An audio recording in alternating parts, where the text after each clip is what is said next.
Assalamu alaikum dear students, welcome back to 1 Minute Chemistry.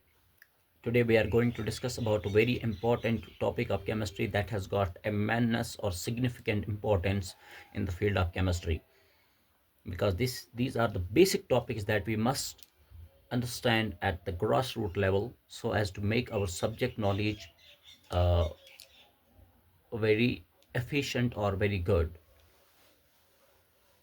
तो जो topic है बेटा दैट्स एटम्स मॉलिक्यूल्स के बारे में।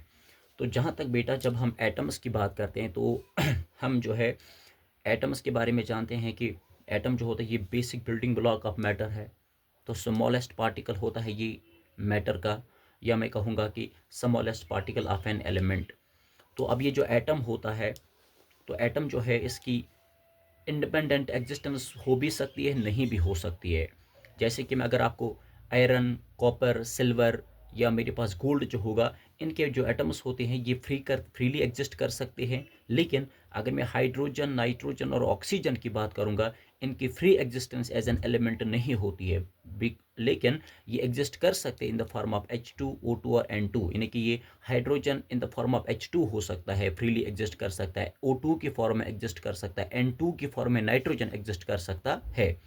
तो फिर जब हम बेटा इस मॉलिक्यूल के बारे में पढ़ते हैं तो मॉलिक्यूल्स क्या होती है असल में, ये ग्रुप ऑफ एटम्स होते हैं जिनकी जो एग्जिस्ट कर सकते हैं freely as a one species, और जिनकी करेक्टरिस्टिक प्रॉपर्टीज होती हैं, यानी कि मॉलिक्यूल्स होते हैं। Atoms combine they form molecule. जब एटम जुड़ते हैं आपस में तो वो मॉलिक्यूल्स बनाते हैं। तो मैं ये भी तो कह सकता हूँ कि जब बहुत सारी एटम्स यानी कि ग्रुप ऑफ एटम्स जब जो एग्जिस्ट करते हैं इकट्ठा एज वन स्पीशीज, और फिर उनकी करेक्टरिस्टिक प्रॉपर्टीज होती हैं, then that's called as a molecule.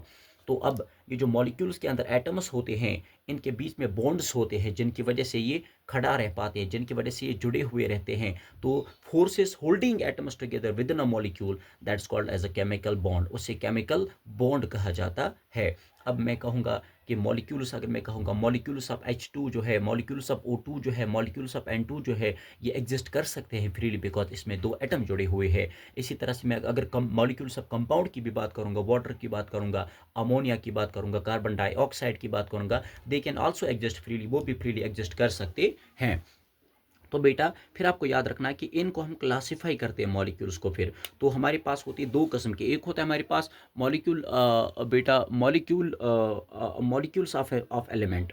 तो मॉलिक्यूल्स ऑफ एलिमेंट क्या होते हैं बेटा, कि जो एक ही किस्म के एटम्स से बने हुए हो, यानी कि वो मॉलिक्यूल्स, हाँ, molecules of elements which are made up of only one kind of atoms, they are called homoatomic molecules. तो बेटा उनको हम कहते हैं होमो एटॉमिक मॉलिक्यूल्स, उनको कहा जाता है, they are called homoatomic molecules.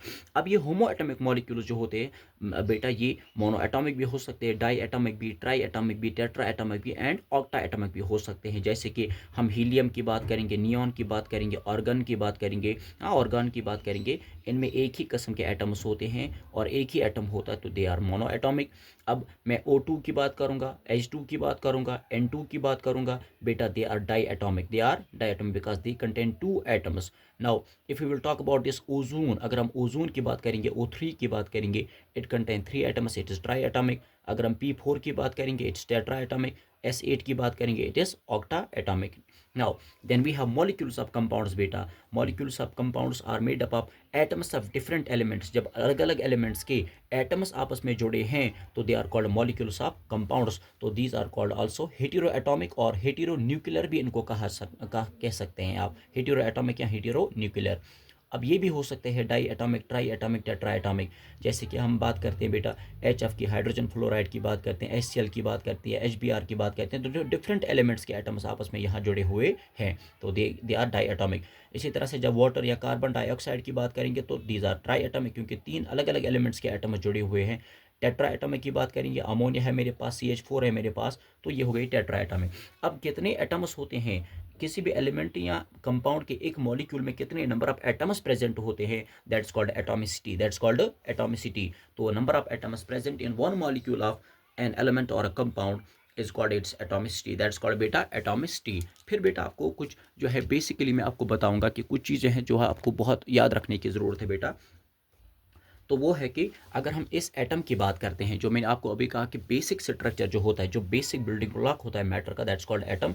अब ये एटम जो होता है बेटा, इस एटम का एक सेंट्रल पार्ट होता है जिससे हम ये न्यूक्लियस कहते हैं, जिसे हम न्यूक्लियस कहते हैं। The central part of atom is called a nucleus. This nucleus contains, this atom contains then sub atomic particles, because atom is divisible particle. Atom is divisible particle as per the John Dalton's modified atomic theory is concerned। तो this ये जो atom होता है ये divisible है, यानी कि it can be broke down. और आज की साइंस ये कहती है कि atom can be divided into 35 सब एटॉमिक पार्टिकल्स। 35 पर सब एटॉमिक पार्टिकल्स में हम एटम को डिवाइड कर सकते हैं। तो ठीक, अब एटम का जो एक सेंटर होता है दैट्स कॉल्ड ए न्यूक्लियस, और न्यूक्लियस में दो सब एटॉमिक पार्टिकल्स होते हैं, एक होता है प्रोटॉन, एक होता है बेटा न्यूट्रॉन। तो याद रखना बेटा आपके ये सेंटर के अंदर होते हैं, और इन दोनों का मास होता है, इन दोनों के मास को कहा जाता है एटॉमिक मास कहा जाता है। अब बेटा याद रखना कि इस न्यूक्लियस के बाहर एक सब एटॉमिक पार्टिकल जो है सर्कुलर ऑर्बिट्स में घूमता है, कंटिन्यूसली तेजी से घूमता है, दैट्स कॉल्ड इलेक्ट्रॉन। और ये इलेक्ट्रॉन जो है ये सर्कुलर ऑर्बिट्स या इलेप्टिकल ऑर्बिट इसको कहा जाता है। हायर क्लास में आप जानिए कि इलेप्टिकल ऑर्बिटल क्या होता है, तो वहाँ घूमते रहते हैं ये। अब इलेक्ट्रॉन का चार्ज होता है निगेटिव, प्रोटॉन का चार्ज होता है पॉजिटिव, और न्यूट्रॉन का चार्ज होता है ये न्यूट्रल होता है। तो इलेक्ट्रॉन जो है बेटा, इस इलेक्ट्रॉन को डिस्कवर किया है शाबाश किसने, जे थॉमसन ने। जे थॉमसन जो है बेटा डिस्कवर्ड द इलेक्ट्रॉन, उसने इलेक्ट्रॉन को डिस्कवर किया, और एक एक्सपेरिमेंट के द्वारा किया इसको। प्रोटॉन को डिस्कवर किया है गोल्डस्टाइन ने, गोल्डस्टाइन जो है उसने डिस्कवर किया है। And this neutron was discovered by Chadwick, James Chadwick जो है, हाँ उसने इसको डिस्कवर कर दिया। तो there were two types of experiments carried by the two different scientists, ठीक है ना। एक है कैथोड रे एक्सपेरिमेंट, एक है एनोड रे एक्सपेरिमेंट। तो वो आप हायर क्लास में इंशाल्लाह जान जाएंगे। तो बेटा ये जो मैंने अभी इलेक्ट्रॉन का ये सर्कुलर ऑर्बिट्स में घूमता है, तो न्यूक्लियस के बाहर जो शेल्स या ऑर्बिटस होती है, चार किस्म की, out of the possible circular orbits में कर रहा हूँ, चार शेल्स होती है, K shell, L shell, M shell और एन शेल।